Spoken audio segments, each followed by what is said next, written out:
Wired Axcess. We'll do it live. Wired Axcess. Do it live. Wired Axcess. We'll do it live. Wired Axcess. Welcome to Wired Axcess Podcast. I'm your host, DJ K-Dub Omaha.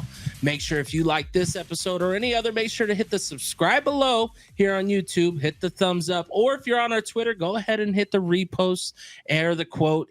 Say something about what you like, what you don't like. We appreciate the feedback, but it also gets these stories to one player, one parent that might need this inspiration or to find out through what they have been through as a coach, player, trainer, whatever we have on the show. To my left, we have Mr. Mike Leapley, the head coach of Westside High School Warriors softball team, the co-coach of the year in his first year of taking over after being interim.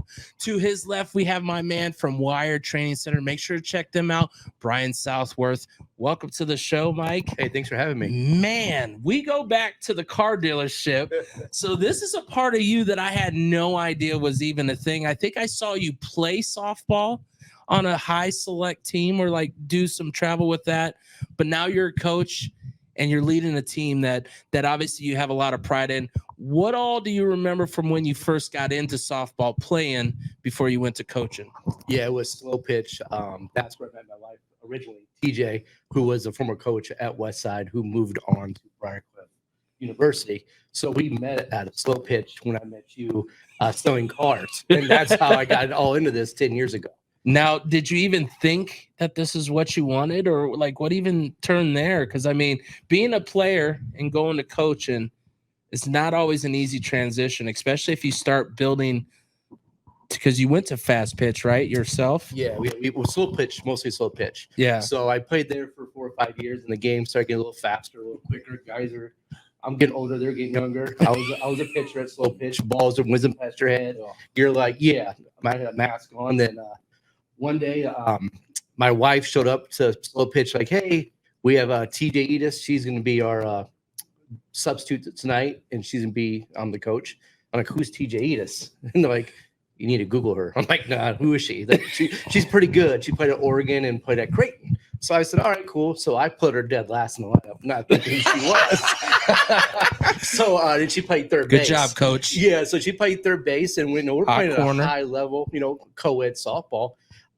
Believe it or not, that night she hit 3 dingers. I was like, yeah, she's pretty good.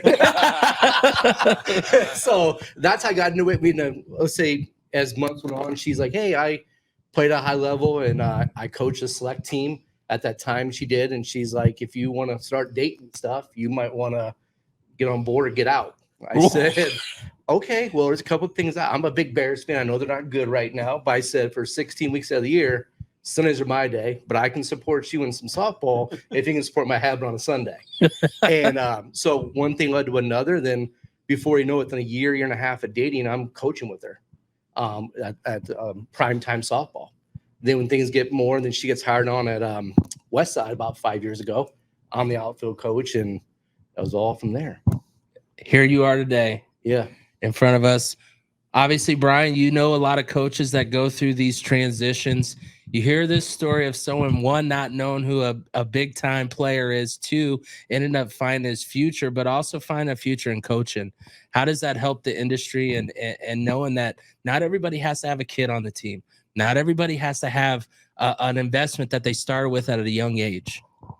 Yeah, man, I just still like going back to how do you coach with your wife though? I mean, like girlfriend. I mean, that's remarkable. Like I don't know if my wife and I could do that. We'd be arguing, but no, I mean it's great. There's a lot of people out there that have a love for the game, and sometimes they don't always know. It's like, hey, do I quit playing, or and they quit playing. It's like they still miss the game. So coaching is a great opportunity for these people. Obviously, like, came across a lot of the right situations and had the right energy and passion, and worked out for you, which is pretty cool. And what do you remember about your first year coaching at a high school level, and what's the biggest thing that you remember from that year? And even if it is a failure or a thing that you were like, man, I had no idea this is what I needed to do. Yeah, great question. I mean, being an assistant coach means, yeah, you have big roles, but going to a head coaching job is a different ballgame. You have 40 different personalities. You have parents, mom, dad, grandpa, grandma, coming from all over, screaming, hollering. Plus, with big shoes to fill. I mean, we had some good seasons, and we knew we were up and coming, and it could have went 10-24 versus 24-10. I remember that very first game against Elkhorn. I was like, oh boy. My heart was racing. My watch was at 156. I'm going to choke out. I'm like, easy. High rate of heart. Yeah, I love it. But, it was, just excitement. I mean, act like you've been there before. We've been in high pressure situations from travel ball, and I want to instill in the ladies like, hey, we can do this. We belong here. There was some bumps along the way there, but honestly, that very first game, the girls took to me, and we just went to a different level. Did I expect that? I expected a good season, but I didn't expect where we went to state. What do you think kept that composure and made it successful without, like you said, going up over the top too high of pressure or sinking too low to go, we can't do what we're doing? Yeah. I'm not trying to be my personality. Hey, that's why I can feel it right now. That's why I got you here. That's That's the best thing that about our show is I want people to feel that. That's why I bring people on the shows, because the reason you're here is because your energy I already felt before I even seen you coach a one game. For sure. And just if you put in that passion, you turn it into something that you had no idea or expected. That's a passion that those kids feed off of, and they want to be a part of this bigger thing than interim head coach, now head coach. You know what I'm saying? For sure. No, I said they knew I've been there with them before. I said when you start a team, you both know you have to build a foundation. It starts from the bottom.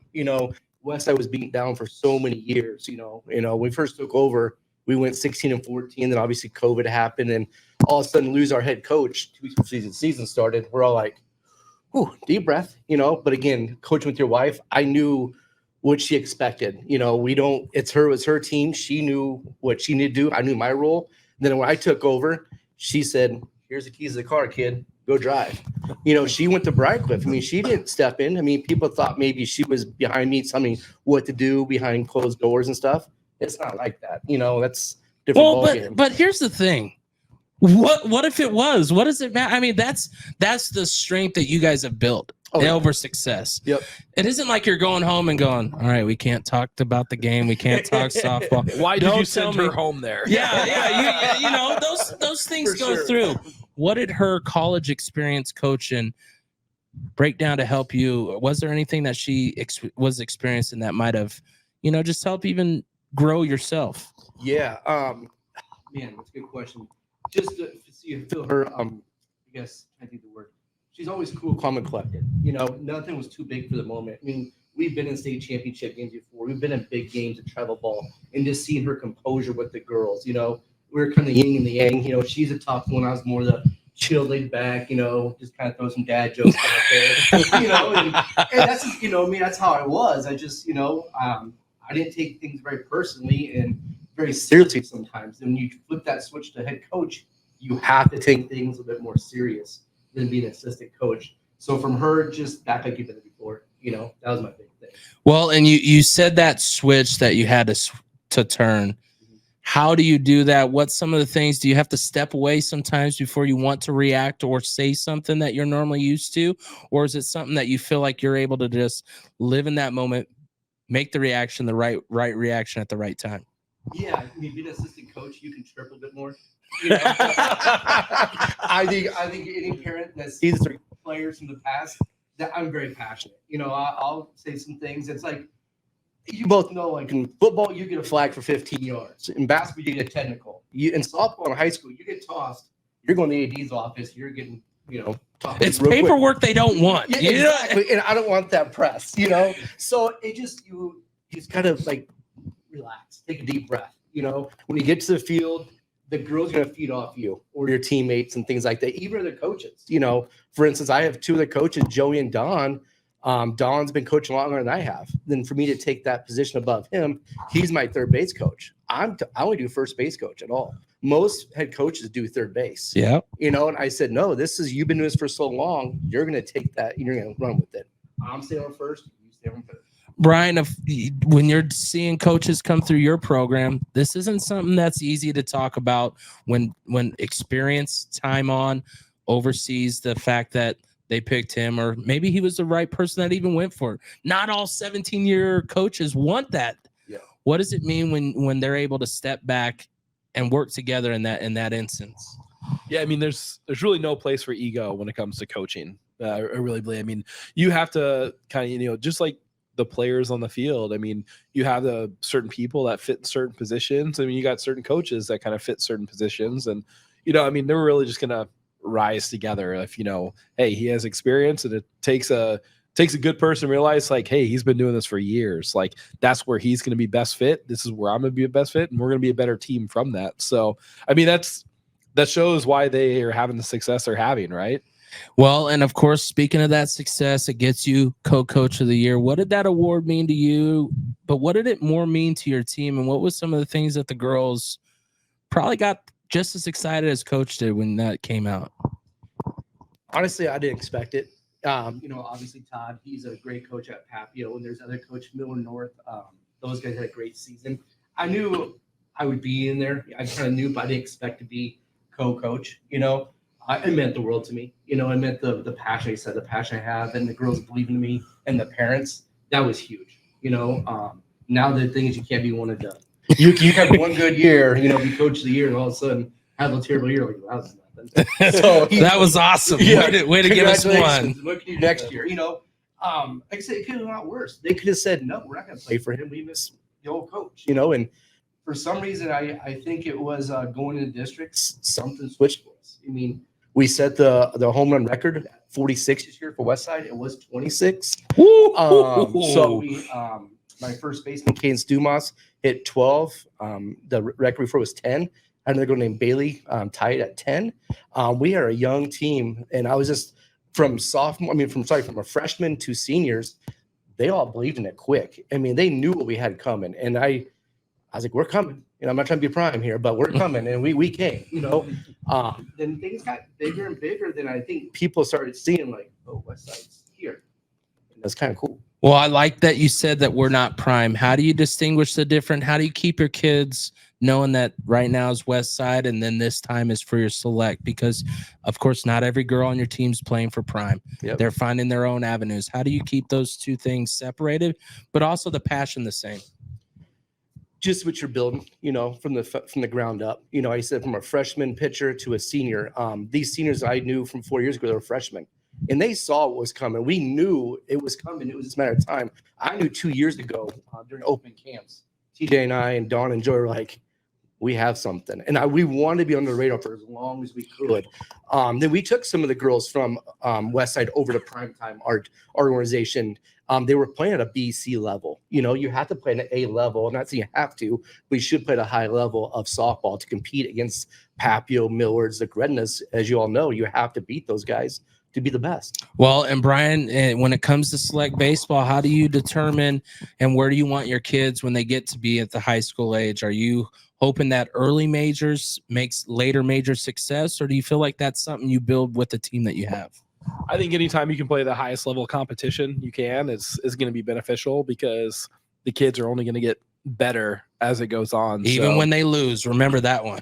So, obviously there's a lot that comes with that. But, I mean, baseball is a little different than softball because we don't have a bunch of club baseball. But, I mean, anytime you're going to play the best competition you can, it's only going to help you.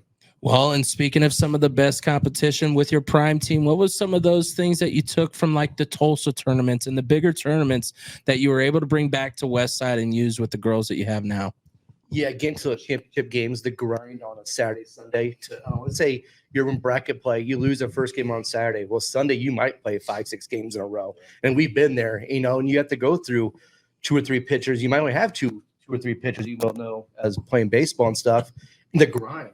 Saying, hey, this is going to be a long day, ladies. I mean, it's middle of August, and it's hot. It's 107 out here. I mean, the gross environment was 103 degrees out there. I mean, that's what you train for. Our practices are tough. You want practice to be tough. When it comes to game, we want it to be nice and easy.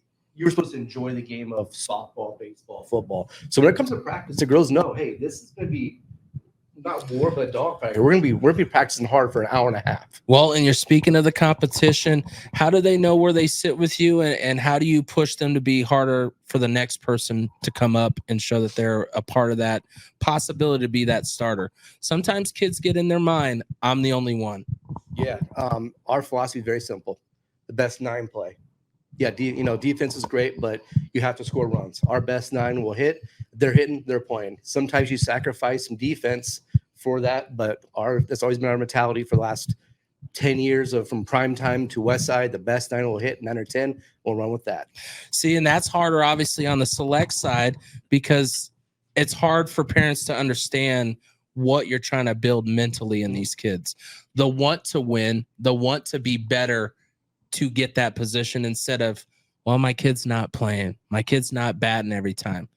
These aren't easy competition. If it was easy, every kid would be a part of it. Of course, at Westside, things are moving in the right direction, but COVID hit you guys hard. What was your experience through COVID, and how do you feel you guys have rebounded since then? I think it was tough for everybody. It was just, you'd play some games. I mean, I think at the time OPS dropped out, so you weren't really getting, all the games you wanted, all the reps. You were wearing masks and things like that. But again, it goes back to that travel ball for softball. It's all about travel. These girls travel all over the country from California to Florida to Omaha up to Sioux Falls. And that's about putting the extra work in. I mean, there's a tournament this weekend in Lincoln. These girls just played 2 weeks ago in a state tournament. They're down in Lincoln playing again. I'm like, you need some time to relax, though. But the grind. I mean, it really is. It's a grind. That's, I think, we all learned from COVID is the grind. Well, and you talked a little bit about the extra workouts. How do you feel like you guys do helping your girls find facilities that they can get some help? I only bring this up. Brian, of course, runs Wired Training, and he's been doing some things with some softball. It's some of this stuff is new where they're intermixing softball and baseball and some of the similar things to get more results out of kids. Yeah, man. Facilities are hard to find, as you know. I mean, there's enough facilities. If I won the Mega Millions, I'm building an indoor facility. I'm no joke. I thought I was going to win that $2 billion last time. Because I was going to name it the biggest facility in America. I didn't care. Because we need that from baseball to any sport. It's tough. You have to. It's all who you know.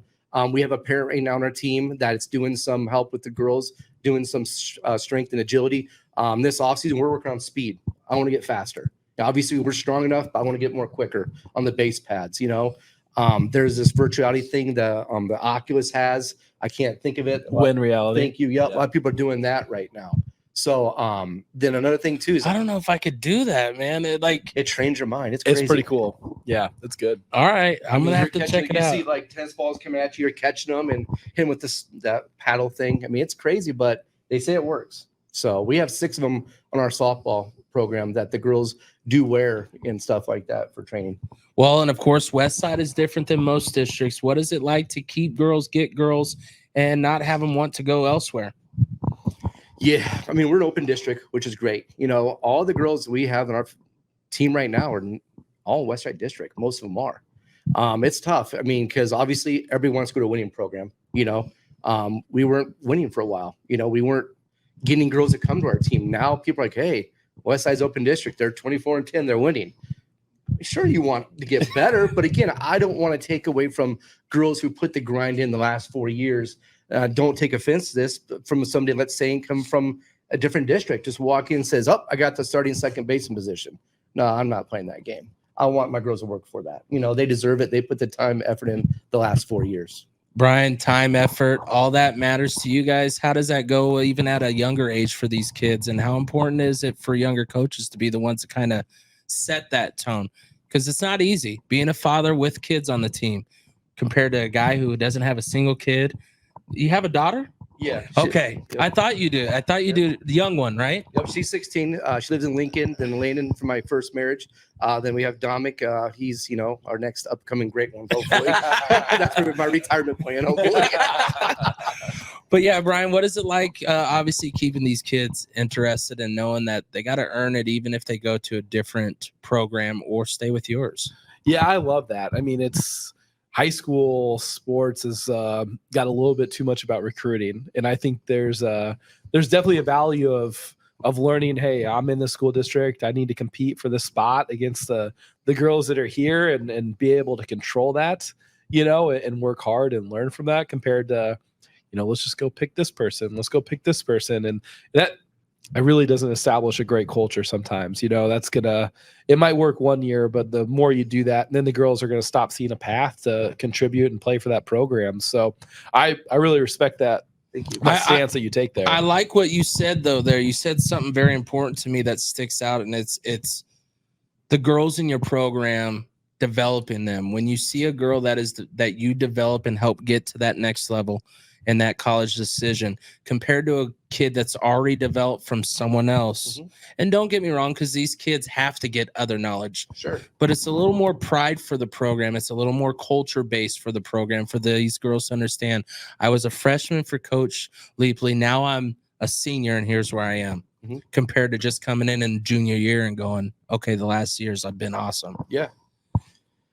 That's what he said. I mean, and it's kind of heart-wrenching. You see girls who, were us freshmen at time, go on to be seniors and, go to college and stuff like that.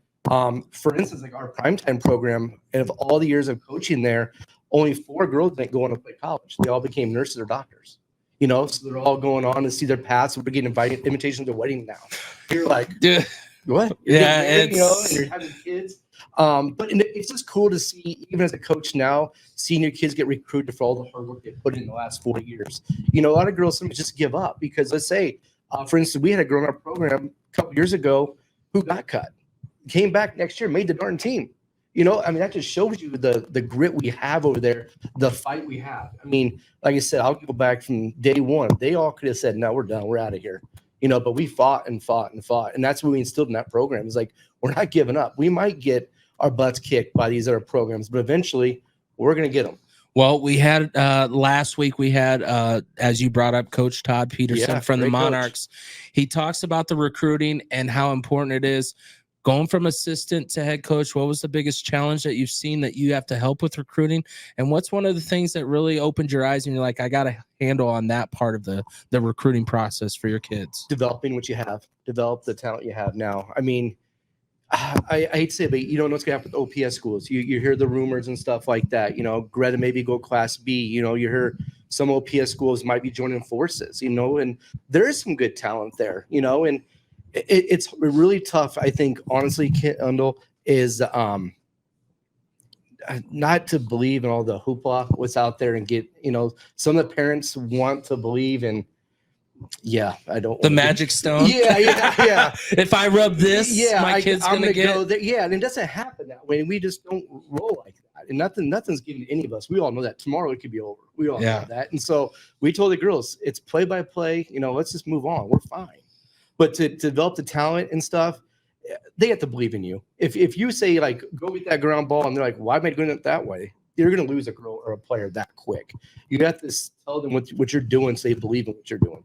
Verbiage is very important. Brian, how do you make your team stronger with just the verbiage and making sure that you guys are speaking the same language? I think as a younger coaching staff of young kids, it's more important, but it still continues at his high school level as well.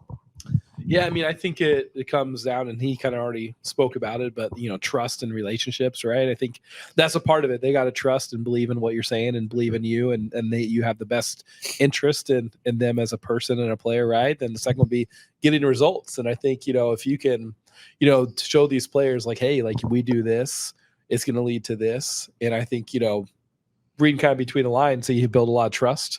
He's been getting results, and now his girls are all in, right? Yeah. Well, so far this year, social media is a big thing. How do you adjust that with your kids? How do you make them understand the importance of it? And what's some experiences where you've kind of had to be the hard guy? Yeah, that's social media will ruin you in a second. We tell all the girls from all different levels, from 8th grade to even now, even grades from college, one post will ruin your life in a second. TikTok, Instagram, what's that, Snapchat, all that fun stuff. I don't know what it is. But even with your parents, you might be out there in a resort and a coach might be, you might be a senior looking at it, going to a college. You're sitting here with me and you, and there's a beer there, and she's sitting there or whatever with her parents. That's not a good look. You want to make sure what's there is not yours. You're not drink. You're not supposed to be drinking and doing things you shouldn't be doing, posting things and doing crazy things, because you might have a scholarship that day. And guess what? Tomorrow you ain't got it. Tomorrow, and guess what? It's over. And we all know that. And, it's how life goes. Well, and you spoke very strong on the culture that you're building with your kids. How do you make sure that they live in the moments and not regret that they missed something, but still dedicated to the sport of softball and working hard? We have talks every 2 weeks. It's coming from a father of 3, talking to 20 young women about the struggles of life, partying, everything, alcohol, and things like that. I mean, it's tough, and there's times I broke down in front of them. I don't want something to happen. These girls are like my own kids. There's 20 of them. You have to look them straight in the eye, like, hey, you can't be social bullying. You can't be doing this. Yeah, you're going to a football game, but why are you doing that? And it's tough. And they see them understanding, nodding their head, and you see tears come in their eyes. You're like, all right, we're getting through. Because not all coaches can have those hard conversations. For sure.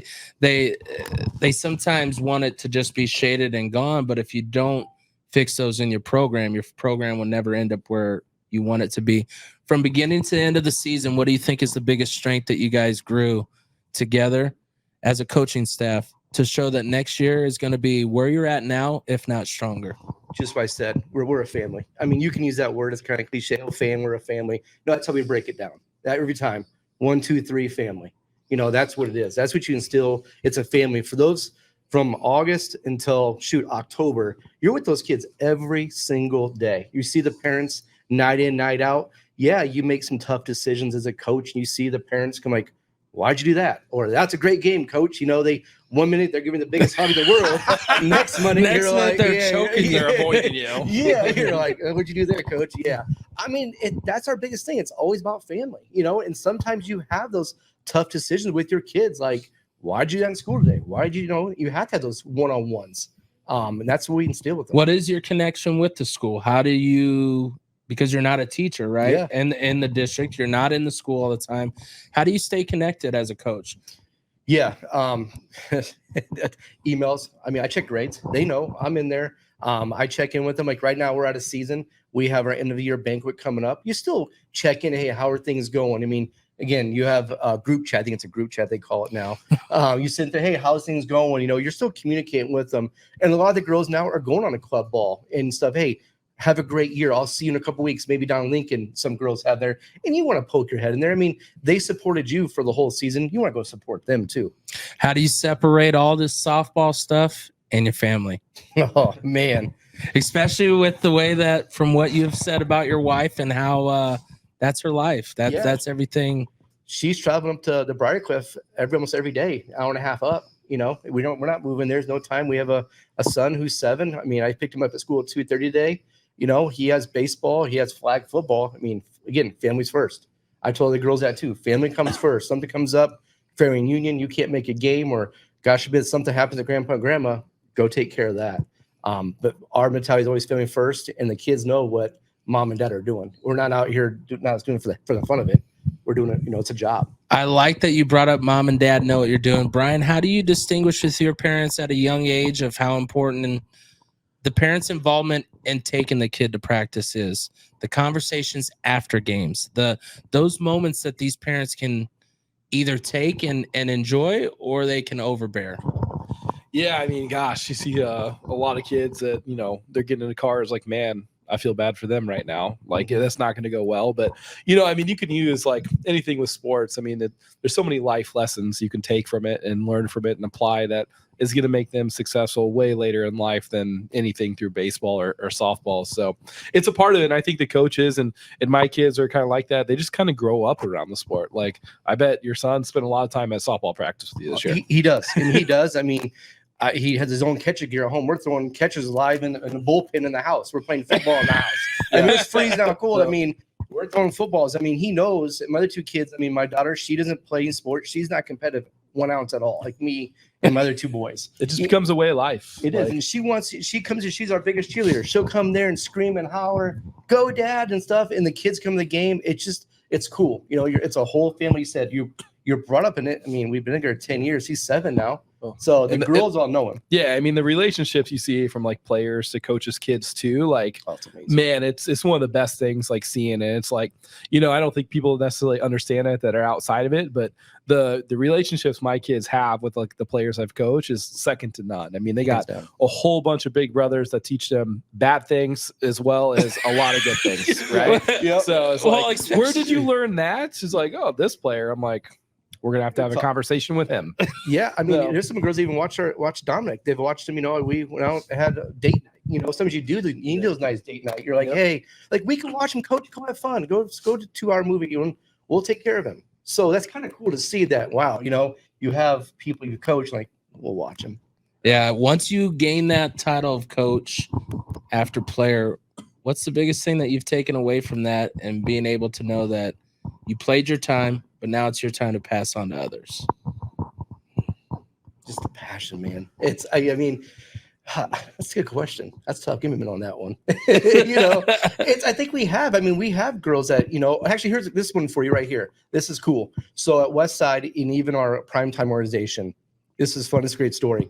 Back when Westside first started 4 or 5 years ago, they never had alumni come back, nothing like that. Didn't want to come watch games. This year, I seen 6 girls that we coached 5 years ago come back from college to, you know, or from their families to see that. I'm like, okay, we're doing something right. You know, they're showing up, the parents. I mean, we had grandparents showing up and stuff like that. I think just for our district game that we held, we had probably 60 people there. That's one of the biggest turnouts we've had. In the past players that came out was huge. And that was one of our goals too when we first came over. We wanted past people to come back and support the program because that shows a lot to the younger generation. Like, hey, so-and-so's back, and she might have been a senior and she was a freshman at that time. Like, oh my gosh, you're back. Like, they love that. You know, the girls really like Well, that. especially if you got primetime girls coming to your games when they're not in high school and they're seeing these kids and these girls being the example. It's what has worked in other organizations. Yeah. As you continue to build your organization, what do you think is the biggest thing that you would take like from a Monarchs that would help you? And what's one thing that you feel like you've instilled to make you the team that you are? Yeah, don't take this the wrong way. The swagger. Papio's swagger is by far none. I mean, Coach Pearson has that team firing all cylinders every year. In this swag, you have to have some kind of swag to take on from your coach. As you all know, you have to have something, some kind of definable about you in your program. You know, that's the thing. They have the swag. They know they're top. You have to come beat the best. If you want to be the best, you have to beat the best. They beat us. I mean, I told the girls that we played them in districts, and they put one on us. The moment got too big for us. Now you've been there. How are you gonna make that better next time? You saw what they did here for state at UNO. 4,400 and some odd parents, fans, ex-students, little girls came through that gate. Mm-hmm. What was that for the softball world, not just at a high school level, but also for your prime time? What is it like to see a stage like that We were all right watching. here and not Tulsa? Yeah. Not Tulsa. You didn't have to go to Oklahoma to get it. We were all watching. I saw one of the numbers from the television, like how many people actually viewed that game on TV from the B to the C programs. I mean, look at those girls from the B class and C class. Those girls are phenomenal. Those girls are some good girls, and even that turnout for those. I want to get bigger and better. You know, I think it'd be cool to build the thing up, you know, and get more broadcast games like that. I think even Hastings, you know, they did charge for the games. I think you made it live so the parents and grandparents can see this and make it even grow bigger and bigger. I think that's sometimes where some of these organizations might miss is because you are charging. I do get that you have to. I do. Yeah, I get it. But you got to start getting them involved early. And then as the years progress and you're seeing the numbers get hit, is when you slowly throw on a $2, $4, whatever. Sure. But if you don't have that following, you can't ever get it to where you want it to be like that night. No, it was cool. I mean, I watched it from home on TV. I had a friend's daughter playing on Millard North. You know, it was cool. You're cheering on Papio because they're so great, and you have Millard. You're like, come on, Millard, beat Papio, beat the great one. You know, so you're going back and forth. You have all these emotions. It was just even to go to Hastings, our first time going to state in 10 years. It was just cool to be out there. You know, I mean, we didn't have the best turnout, but we got there. But next time we get there, we know what it's like. Trip to Hastings. What was it like for the kids? What was some of the things that you guys, when you guys drove down there, because you guys probably took the small buses, right? Yeah. What was some of that adventure going down that you remember and that these kids are going to, because here's what we always talk about. the thing that these kids remember from this, don't get me wrong, they're going to remember they went to districts and lost. Sure. But that car ride there is something that will outlast any loss, anything that else that happened. What was that like for you as a first-year coach? And what's some things that you felt you left in memories? Yeah, we took 3 vans down. Joey, I, and Don. There was a freshman. I had the seniors in my bus. A lot of crazy music, things like that. Just the excitement they were feeling, going down there. I think it was, I don't know how long it was, but it's like we're in a car for 30 minutes. I mean, there was so much loud music in there, but I mean, it was good. The excitement, you want them to enjoy that. And we set goals in the seniors. I asked them on the way down, right before we got on the interstate, did you guys expect this? A few were like, yeah, coach, we saw it coming. We knew it. You set the goals. We knew what we had. Then we travel down there. We get there. We check in. We go to a nice dinner. Then the next day you get to the field. And as a coach, I think you both kind of know, you're like, yeah, the moment's getting kind of big. It's getting kind of big. I didn't want to tell them that. They know now because I'm out here, but you can feel as a coach, you're trying to settle them down. The rain's coming down. You see the big teams. You see the Papios. You see the Lincoln teams. You see the Gretnas, the Millards, and you're like, I think it starts sitting in on there, things like that. They didn't go the best we wanted to. But that was okay. Went back to a hotel, regrouped. They had a little fun night. They gathered that. For the memories of getting there, just getting there is, I think, will go a long way. Even myself as a coach, just walking in, it was pretty powerful. You're like, wow. Then all of a sudden you come in the next day and you see the crowd get bigger and bigger and bigger. And you're like, this is pretty freaking cool, Brian, you've been involved with some Sunday big challenges. What's some of the common things that you feel like you instill in your kids when it comes to these big moments? Because no matter whether they're 9, 10, these moments are just as big as when they're in high school when it comes to that Sunday, that districts, or that championship part of the tournament. Yeah, I mean, it's tough, right? Like, so one, like he said, is practice stuff. One, you're never going to rise to the level of competition, right? You're always going to sink to your training. So I think, having a training that prepares them for like a big moment like that's really important to have like something to fall back on. But I think the biggest thing is you just got to instill competing one pitch at a time. Yep. Right. I mean, it's, you don't need to look at this like a whole game, like, because bad things are going to happen. Right. But, it's just, if you can just go back to like, hey, I just need to do my best on this one pitch or this next pitch and one pitch at a time and just keep competing one pitch at a time. I think that's the simplest way to go about it. But it's really hard to remove all that noise. But if you've never been there and instill that message, right? But now they got some experience, right? Now they're going to have some leadership to fall back on. Like, hey, we've been here. Yeah. Now they're going to have that swagger. Next year, be like, no big deal. We're ready for this. Yeah, and that's the thing. Papios, they've been there before. They showed that. By far none. I mean, they were in tough situations, but they came through. And that's all about just being there. That's the thing. What is your number one reset for your kids that you've worked on this year? And what's one thing that you want to help reset them next year a little bit better, maybe to get them over that hump? Enjoy this moment this year. Enjoy it for us here till December 31st. We move on. Last year's the past. You can't control the past. Now, I want my next set of group of girls, my juniors, my seniors, to start setting an example for the next generation. Me as a head coach, they know they're going to rely on me. I'm the coach going forward, so they're going to look up to me too. But I also want to put some pressure on them too, saying, this is our standard. We got to this level. We got to stay here. We can't be a one-hit wonder and be done. At the Westside High School, you guys obviously have high standards that goes across the sports. What is it like to be able to live up to some of those standards that you guys are helping to encourage in that culture at the Westside High School? It's cool. This year was really cool to see the support. Obviously winning does a lot for a lot of programs. Obviously Westside's football program is phenomenal. The volleyball, the basketball, softball's finally starting to get there. We're starting to make some traction. We're not having 10 to 12 fans. We're having 60 fans, just the atmosphere and instill that we're here. We do belong. And I think softball is starting to show that they do belong in that category with the football, the basketballs, and things like that. Brian, we're seeing women's sports grow when it comes to softball, volleyball. What does it mean for just even the Omaha area just to see these kids get onto those big stages, to get to like where Jordy Ball goes down to Oklahoma, comes back home?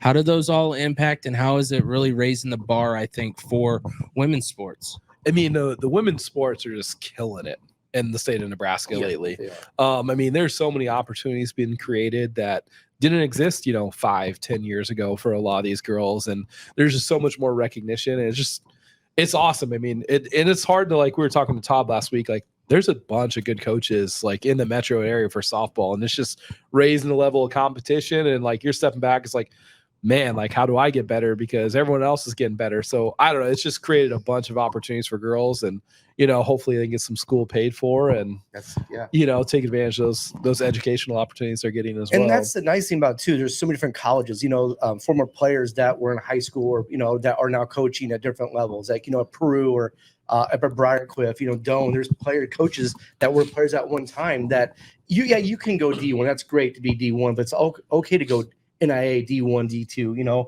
that stuff. There's nothing wrong with that. Get your education paid for. Absolutely. Work for that. That's what you're playing the game for in high school, to get to that next level. That's why your parents and I mean, spend that money traveling down to Tulsa, down to California. That's not for the fun of it. I mean, yeah, it's fun to do, but you want to say, hey, go become a nurse, be a doctor. Let's do this. Well, and when you're looking at these kids, how can you compare and help yourself? I don't know what your history is. What's your college history? Is there stuff that you're able to relate with them? And what's some things that you picked up along the way as an assistant that helps you as a head coach on that part? Kendall, it's a great question. I have zero college experience. I'm a high school kid that went to got my my high school diploma from Papio, the Monarchs. I'm a Monarch. I've always been in sales. I sold cars with you for a couple of years. At the position I'm in now, I'm a sales manager. At Push Put a Pull, I've been there over 18 years combined. Just to relate to people, be very candid and don't lie. I always tell my sales guys on my staff, the first time you lie, it's over. And I tell the girls, I'm never going to lie to you ever. I'll be very blunt with you. If you had a bad game, you made 3 errors. Yeah, you had made 3 errors. That's why you're sitting. You struck out 4 times. Yeah, you have to have that tough love. But again, it reverts back to the family atmosphere. Yeah. And I think the hardest thing as coaches is getting them to understand. But once they get a bite of the understanding, they want more. Yeah. They don't want you to stop at, this is where, okay, we're sitting you here. No, how do I get better? How do you get some of those girls to come at you and make sure that that's the way they're coming to coach of, hey, I'm not seeing playing time. What can I do better? And how do you redirect those ones that just go, why am I not playing? Yeah, it's happened a couple times this year, believe it or not. I never had to deal with that adversity. The other coach did. I was assistant coach. I sat in those meetings. Again, be honest, break down the film, say, did you saw what happened? You saw that game. You saw what I saw, right? Yeah, we're all going to make errors. Like you said, it's next play. For instance, we had a girl who made 4 errors in one game. I didn't give up on her. I could have benched her for 3 or 4 games. And no, I get her back out there. There's times too that you want them to learn their lesson. But to instill in them, like saying, don't give up, keep fighting. That's what it is. Do you have any coaches in the Westside High School that are there all day that help you a little bit with communication? If so, how important is that key to the cog? Yeah, Joey Polito, he's my JV coach, and he's one of our assistant coaches.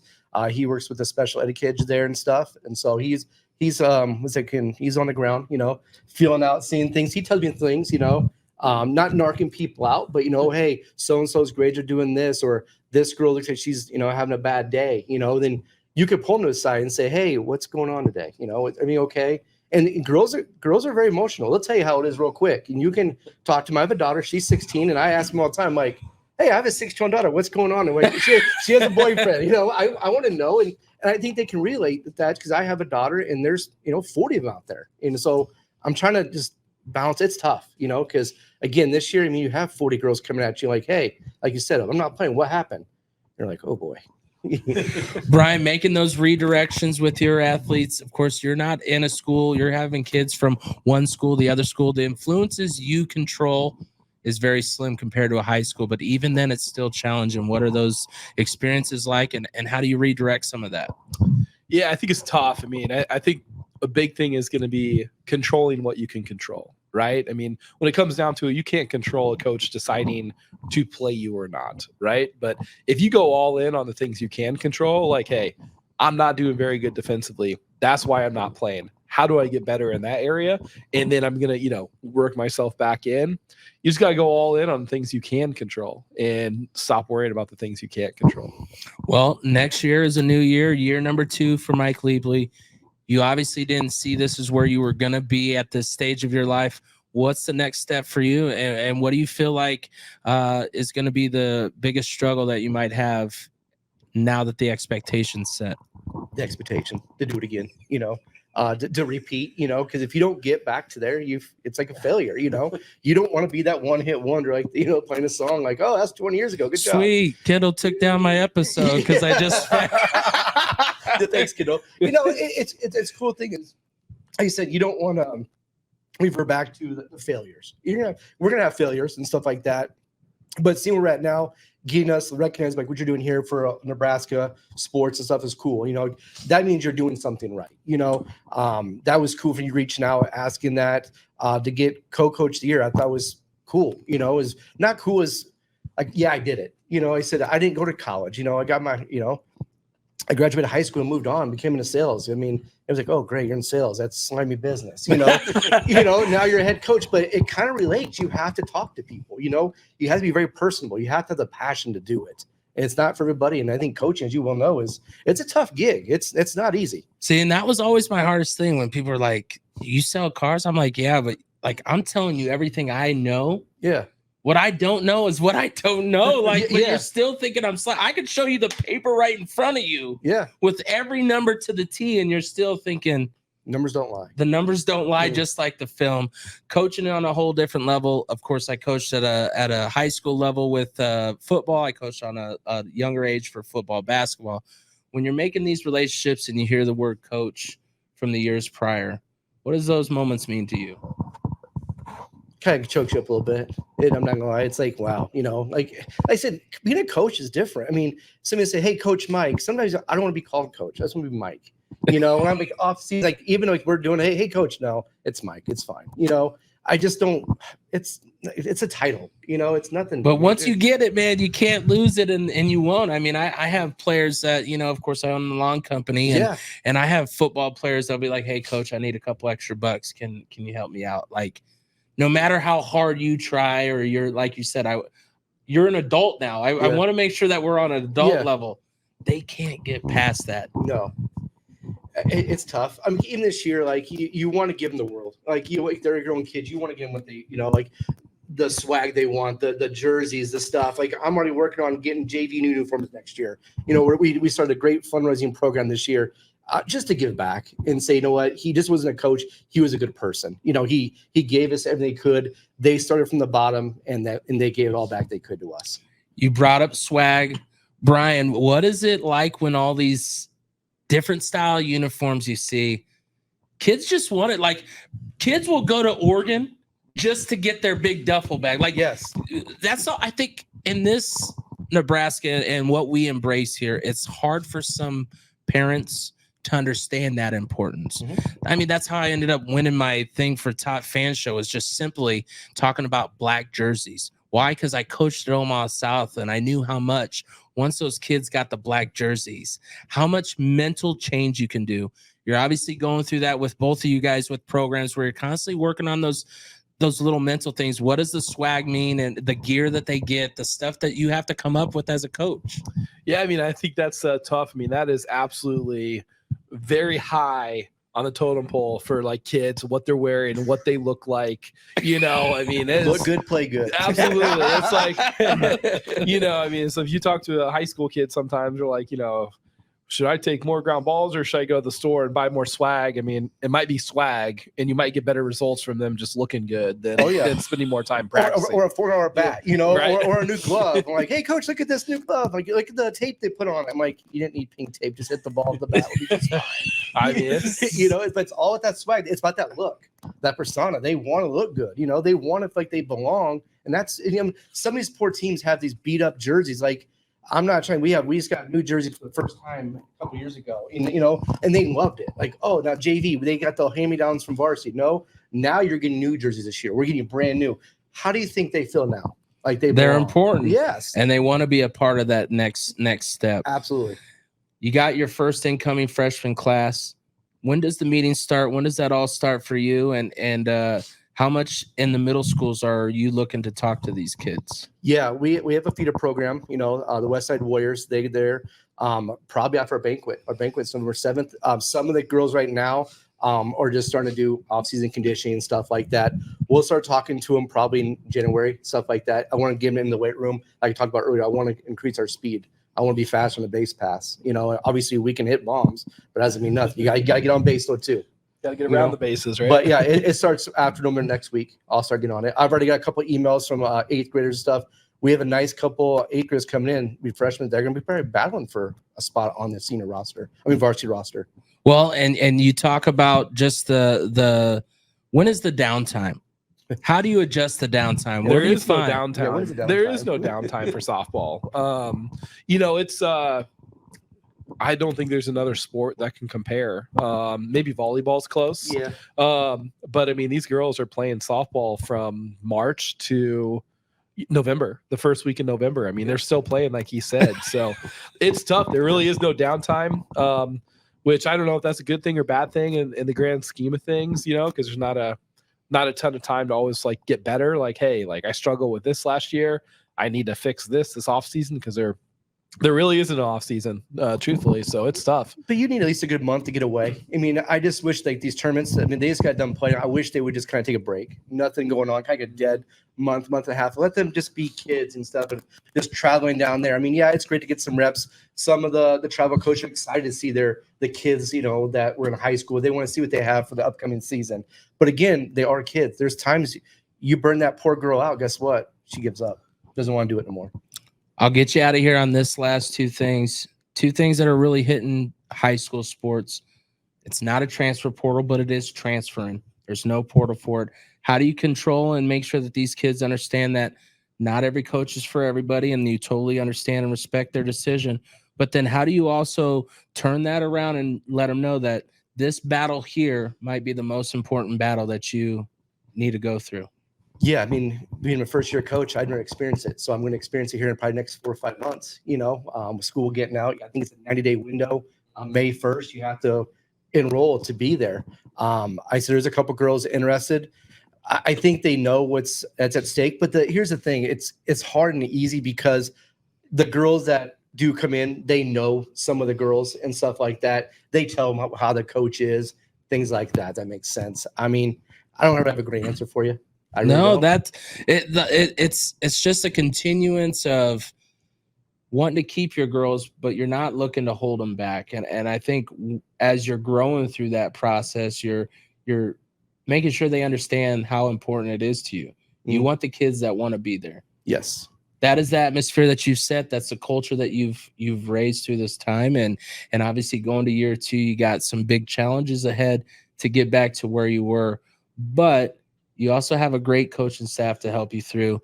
What's the biggest thing that you're working with other programs within the school when you do have the multi-sport athletes to help your program? Communication. Communication's huge. That's the thing, talking to teachers, like there's girls that play basketball, and the other coaches. I think at Westside, it's one thing they do well. They have all these coaches on an email chain that we, communicate back and forth, and they know if softball is in the heat of the moment, she's not going to come to this open camp at basketball. It's not going to happen. And they wouldn't expect it either. That being said, I think it's just communication.